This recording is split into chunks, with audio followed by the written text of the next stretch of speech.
اللہ کی طرف رجوع ہونا پڑے گا, اس کے رسول کی طرف رجوع ہونا پڑے گا. وگرنہ یاد رکھنا, آج جلسوں کے نام پر میری قوم ہزاروں کی تعداد میں جمع ہو رہی ہے, میری قوم لاکھوں کی تعداد میں جمع ہو رہی ہے, اور ہم اس پر پھول رہے ہیں میرا جلسہ کامیاب ہو گیا, ہزاروں لوگ جمع ہو گئے. یاد رکھنا میرے نبی نے تو ایسی پبلک کا اعلان آج سے 1450 سال پہلے فرمایا تھا. شاید وہ دن تو آج نہیں آ گیا. اللہ کے حبیب غیب دا نبی صلی اللہ علیہ وآلہ وسلم نے فرمایا ایک وقت میری امت پر ایسا آئے گا کہ لوگ دین کی باتیں دل کو بہلانے کے لیے کریں گے, لوگ دین کی باتیں رسمی طور پر کریں گے. میرے آقا صلی اللہ علیہ وآلہ وسلم کے دیوانوں, دل بہلانے کے لیے ہم جمع تو ہو جاتے ہیں بلکہ دین سننے کے لیے جمع ہو جاتے ہیں. کیا دین پر عمل کرنے کے لیے جمع نہیں ہو سکتے؟ کیا دین پر عمل کرنے کے لیے ہم نہیں آ سکتے؟ اللہ اکبر. آج اگر میرے جوان سے کہا جائے کہ میرے بھائی چل نماز پڑھ تو بہت آسانی کے ساتھ لوگ کہہ دیتے ہیں مولانا ٹائم نہیں ملتا, مولانا وقت نہیں ملتا. میرے بھائی یاد رکھنا, تجھے کس نے کہا کہ وقت ملے تو نماز پڑھ؟ نہیں نہیں, قرآن کہتا ہے ان الصلاۃ کانت علی المؤمنین کتابا موقوتا, کہ مومنوں پر مقررہ وقت کی پابندی کے ساتھ نماز فرض ہے. یعنی وقت ملے تو نماز نہیں, پہلے نماز پڑھو پھر وقت ملے تو دوسرے کام کرو. ہم پر پہلے نماز فرض کی گئی ہے. اور انقلاب کیسے آئے گا, تبدیلی کیسے آئے گی؟ یاد رکھنا جب اللہ تبارک و تعالی کسی قوم سے مدد کا ہاتھ اٹھا لیتا ہے تو پھر وہ قوم تباہ اور برباد ہو جاتی ہے, وہ قوم تباہی کے دہانے پر پہنچ جاتی ہے. کیا آپ کو نہیں پتا؟ اللہ اکبر. سیدنا فاروق اعظم رضی اللہ تبارک و تعالیٰ عنہ, ان کو شہید کرنے کے لیے ان پر حملہ کیا ہے فیروز نامی ایک شخص نے, ایک مجوسی نے, اور زخموں سے خون بہ رہا ہے, زخموں سے خون رس رہا ہے. ایسے عالم میں فاروق اعظم تیمم کرتے ہیں اور تیمم کر کے اٹھ کر کے کھڑے ہوتے ہیں. کسی نے کہا امیر المومنین پورا وجود لہو لہان ہے اور آپ نماز کی تیاری کر رہے ہیں. فاروق اعظم فرماتے ہیں میں نے انہی کانوں سے اپنی آنکھوں کی ٹھنڈک مصطفیٰ جان رحمت سے سنا ہے کہ جس نے نماز چھوڑ دی اس کا دین میں کوئی حصہ نہیں, اس لیے کہ نماز دین کا ستون ہے. آپ مجھے بتائیں نا, آج اللہ اکبر اگر آپ کے گھروں سے دھواں اٹھ رہا ہے, اگر آپ کے گھروں کو جلایا جا رہا ہے یا تمہیں گھر سے بے گھر کیا جا رہا ہے, تو تھوڑی دیر تصور تو کرو, جو قوم اللہ کے گھر کو ویران کر دے کیا اس قوم کے گھروں کو ویران نہیں کیا جائے گا؟ مجھے بتاؤ, تمہارے گھروں پہ بلڈوزر چل رہے ہیں تو تمہیں اتنی تکلیف ہو رہی ہے, برسوں سے تم نے اللہ کے گھروں کو ویران کیا ہے. کبھی یہ تو سوچا ہوتا؟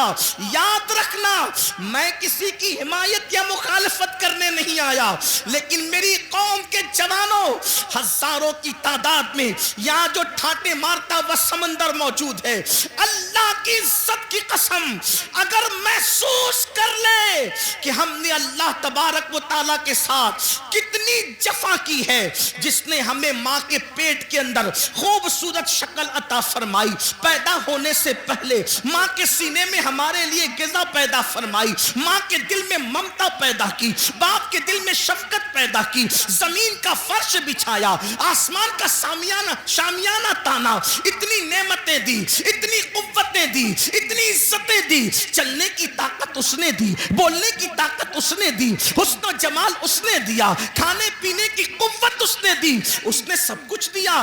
دوستوں کے لیے وقت ہے, بیوی کے لیے وقت ہے, بچوں کے لیے وقت ہے, بھائیوں کے لیے وقت ہے, سب کے لیے وقت ہے, حتیٰ کہ اپنے کتوں کو ٹہلانے کے لیے وقت ہے, حتیٰ کہ چڑیا کوے پالنے کے لیے وقت ہے, حتیٰ کہ طوطا مینا کو دینے کے لیے وقت ہے. لیکن وہ خدائے وحدہ لا شریک جس نے ساری نعمتیں عطا کی ہے اس کے لیے 10 منٹ کا ٹائم نہیں. سن لو حالات اس سے بھی بدتر ہوں گے, حالات اس سے بھی زیادہ بگڑیں گے. اگر ہم نے اپنے آپ کو بدلنے کی کوشش نہیں کی, کوئی پناہ دینے والا نہ ہوگا, کوئی مدد کرنے والا نہ ہوگا.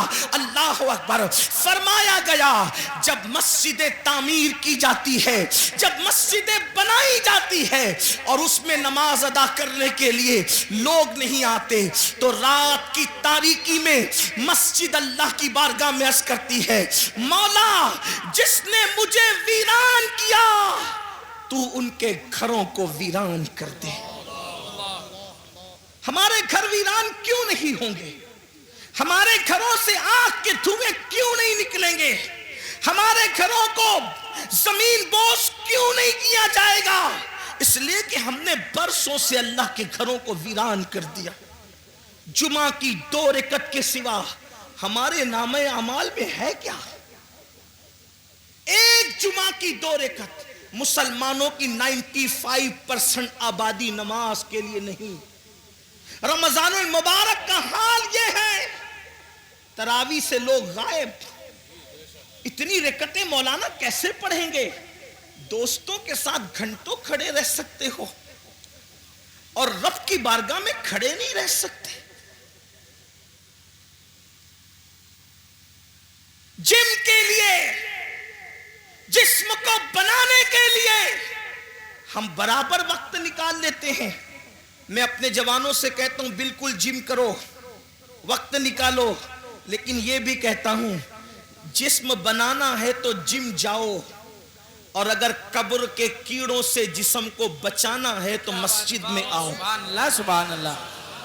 جم جاؤ گے تو جسم بنے گا, مسجد میں آؤ گے تو جسم قبر میں بچے گا. ہاں ایسے بھی لوگ ہیں, ایسے بھی لوگ ہیں کہ جن لوگوں کے کفن کو بھی مٹی نے میلا نہیں کیا, ان کے کفن بھی محفوظ رہے.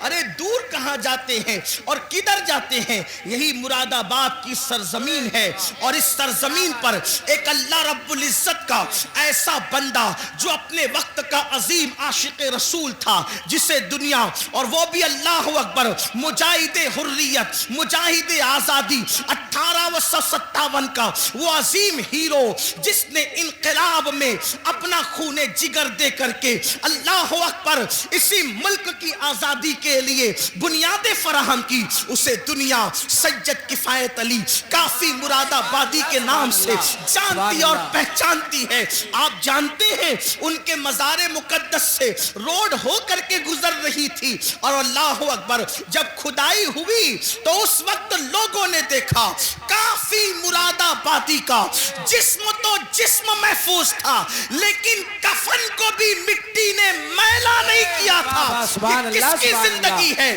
اللہ اکبر, یہ اللہ کے وفادار لوگوں کی زندگی ہے, یہ اللہ اور رسول کے وفادار لوگوں کی زندگی ہے. کافی مراد آبادی کا ذکر آیا تو ایک بات میں اپنے جوانوں کو بتانا چاہتا ہوں, اس لیے کہ یہ مراد آباد کے قریب کا علاقہ ہے, بلکہ مراد آباد کا ایک حصہ ہے. تھوڑا سا یاد رکھنا, ہم نے اپنے اسلاف کو بھلایا. میرے پیارے آقا علیہ السلام کے پیارے دیوانوں, ہم بہت عشق رسول کی بات کرتے ہیں, ہم بہت محبت رسول کی بات کرتے ہیں, لیکن بڑی معذرت کے ساتھ بڑے بڑے علماء موجود ہیں. حضرت مفتی صاحب قبلہ بھی یہاں موجود ہے. اگر میں غلطی کروں, حالانکہ میرا کوئی علمی معیار نہیں, میرے تقوی کا کوئی معیار نہیں, میں آپ سب سے زیادہ گنہگار ہوں, علمی حیثیت بھی میرے پاس کچھ نہیں, لیکن میں آپ کے سامنے یہ بات رکھنا چاہتا ہوں, جتنا ہم عشق رسول کا دعویٰ کر رہے ہیں اتنا عشق مصطفیٰ میں ہم کمزور ہیں. یاد رکھنا, جس دن مسلمان سچا عاشق رسول بن جائے, ہم نعرے والے عاشق بنے,